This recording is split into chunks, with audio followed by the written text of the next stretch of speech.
Friends, welcome to live life with Soumi. তো কালকের আমার একটা ভিডিও গেছে, সেটা হচ্ছে আমাদের এই আমি এখন যে ঘরে বসে আছি আপনাদেরকে এই ঘরটা দেখাবো বলেছিলাম। এটা বৈঠকখানা বলি আমরা, মানে বাইরের যে বসার ঘর সেটাকে।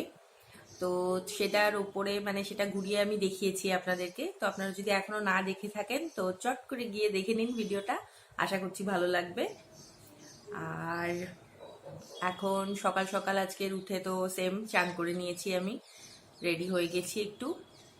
আজকের একটু লাঞ্চে একটা স্পেশাল মেনু আমাদের প্ল্যান করা হয়েছে। তো দেখা যাক, মানে কল্যাণীদি করবে হাফ আর আমি করব হাফ, মানে মেনু যেটা ডিসাইড করা হয়েছে তো সেটা দেখাবো আপনাদেরকে কি হলো। আর আজকের আর একটা স্পেশাল জিনিস প্ল্যান করেছি, মানে একজনের সাথে দেখা করতে যাওয়ার প্ল্যান আছে আজকের, মানে সেটা বিকেলবেলা যাওয়ার প্ল্যান আছে। তো চলুন একটা একটা করে শুরু করি, তারপরে আপনাদেরকে আবার দেখাচ্ছি। এখন রান্নাঘরে চলে এসেছি সেই স্পেশাল মেনুটা বানানোর জন্য। প্রথমেই আমি মাংসটা রান্না করে নিচ্ছি। তো তার জন্য সর্ষের তেলের মধ্যে আমি গোটা গরম মশলা ফোড়ন দিয়ে পেঁয়াজ কুচিটা দিয়ে ভেজে নিচ্ছি। আর তারপরে পেঁয়াজ কুচিটা ভাজার পরে আমি একটুখানি দিচ্ছি এটার মধ্যে আদা রসুন বাটা, একটু হলুদ দিয়ে এবার একটু কিছুক্ষণ এটাকে নেড়ে চেড়ে ভেজে নেব ভালো করে আদা রসুনটা। তারপরে এটার মধ্যে আমি দিচ্ছি টমেটোটাও আমি একটু নুন দিয়ে ভালো করে কষে নিচ্ছি, তাহলে টমেটোটা একটু তাড়াতাড়ি নরম হয়ে যায়। আর এটার মধ্যে দিচ্ছি হচ্ছে একটু জিরে গুঁড়ো। এইবারে খুব ভালো করে এটাকে কষে যখন তেলটা পুরো মশলা থেকে বেরিয়ে আসবে তখন এটার মধ্যে আমি মাংসগুলো দিয়ে দেব। মাংসগুলো দিয়ে তারপরে কষতে হবে এবারে ভালো করে। ও এখন কষার জন্য আমাকে হেল্প করতে চলে এসেছে, এখানে এখন শিবাশিস চলে এসছে, ও একটু কষে আমাকে হেল্প করে দিচ্ছে মাংসটা। আর দিচ্ছি খুব সামান্য লঙ্কা গুঁড়ো, কারণ এটা তো আবিরও খাবে, তো সেই জন্য খুব বেশি লঙ্কা গুঁড়ো দিলেও খেতে পারবে না। আর মাংস টাংস কষে নিয়ে এখন আমি এর মধ্যে জল দিয়ে দিয়েছি। জল দিয়ে এবার কিছুক্ষণ এটা ফুটতে দেব। আলু সমস্ত কিছু সেদ্ধ হয়ে গেলে তাহলে রেডি হয়ে যাবে মাংসটা। তো দেখুন এখানে সমস্ত কিছু সেদ্ধ হয়ে গেছে, মোটামুটি মাংস রেডি। এবারে আমি এখানে করছি হচ্ছে একটা পনিরের তরকারি। পনিরটা আমি ওই আলু ক্যাপসিকাম দিয়ে অল্প আদা রসুন বাটা একটু টমেটো দিয়ে অল্প করছি। তো ফুল প্রসেসটা আমি আপনাদেরকে দেখাইনি। তো আপনাদের যদি মনে হয় যে আমি কিভাবে পনিরের তরকারি করি জানতে ইচ্ছে করছে তাহলে কমেন্ট করে আমাকে জানাবেন, আমি অবশ্যই আপনাদেরকে রেসিপিটা শেয়ার করব তাহলে। আর এখানে এখন কল্যাণীদি বানিয়েছে হচ্ছে ফ্রাইড রাইস। তো এবার আস্তে আস্তে লাঞ্চটা করে। আর এরকম ফ্রাইড রাইসের রেসিপি বা এই সাদা পোলাওয়ের রেসিপি আমার চ্যানেলে আছে, আমি আই বাটনে দিয়ে দেবো, আপনারা একবার চেক করে নিতে পারেন। তো খেতে খুব ভালো হয়, স্পেশালি মাংসর সাথে খেতে খুব ভালো লাগে। তো চলুন লাঞ্চ করে নিই, দেখা করছি আবার বিকেলবেলায়।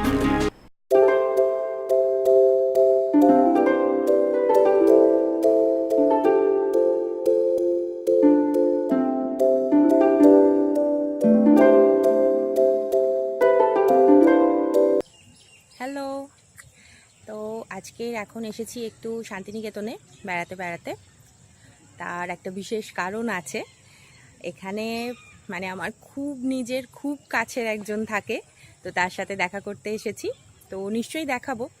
তাকে নিয়ে কি বলবো, মানে আমার যতদূর মনে হয় ভাই বোন যদি থাকে তাহলে মানে বেটার ফিল করতে পারবে। অনেকের ক্ষেত্রে অবশ্য বাবা মা ভীষণ ভালো বন্ধু হয়, কিন্তু মানে দিদি বা দাদা বা ভাই বা বোন যদি থাকে তাহলে সেখানে মানে ইউ ক্যান শেয়ার এভরিথিং আর কি, যাকে বলে এভরিথিং মানে এভরিথিং একদম। তো সেই হচ্ছে ব্যাপার। তো ওইখানে থাকে, ওইখানে হস্টেলে থাকে। তো চলুন দেখাচ্ছি, আস্তে আস্তে দেখাই, তারপরে কথা বলছি।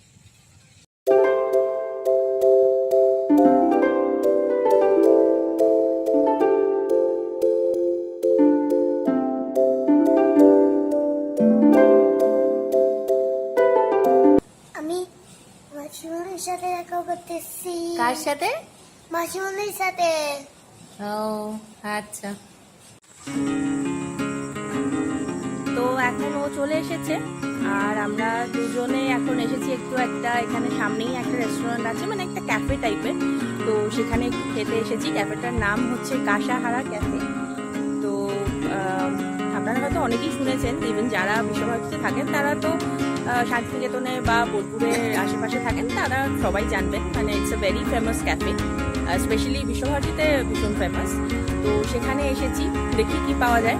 আর তার আগে আমি যার সাথে পরিচয় করাবো তাকে দেখাবো। তো আমার বোন, ওয়ান অ্যান্ড অনলি সিস্টার, তো এখানেই পড়াশোনা করে হস্তায়।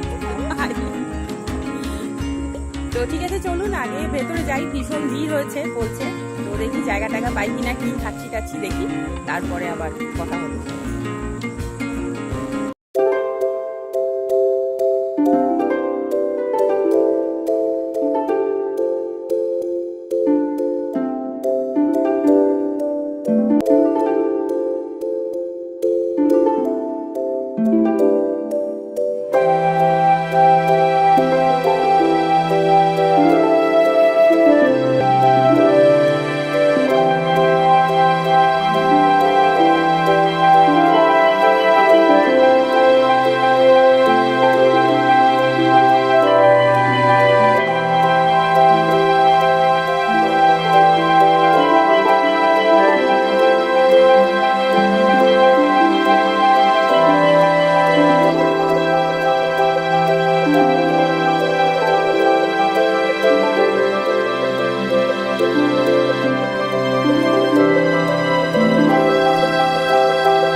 আমাদের খাওয়া দাওয়া সব কমপ্লিট, এখন এইবারে বাড়ি যাওয়ার পালা।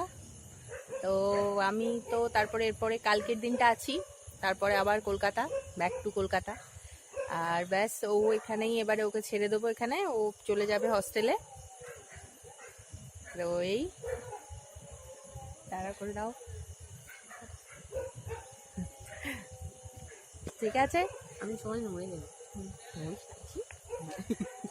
তো আমার হচ্ছে মানে এই ও হচ্ছে একটা বোন আমার পরে, আর তারপরে ওর পরে হচ্ছে আমার আরেকটা ভাই আছে। তো সবাইকে দেখাবো আস্তে আস্তে, আপনারা সঙ্গে থাকুন, আস্তে আস্তে সবই দেখতে পারবেন, জানতে পারবেন সব কিছুই। তো ঠিক আছে, আবার দেখা করছি পরে, বাড়ি যাই।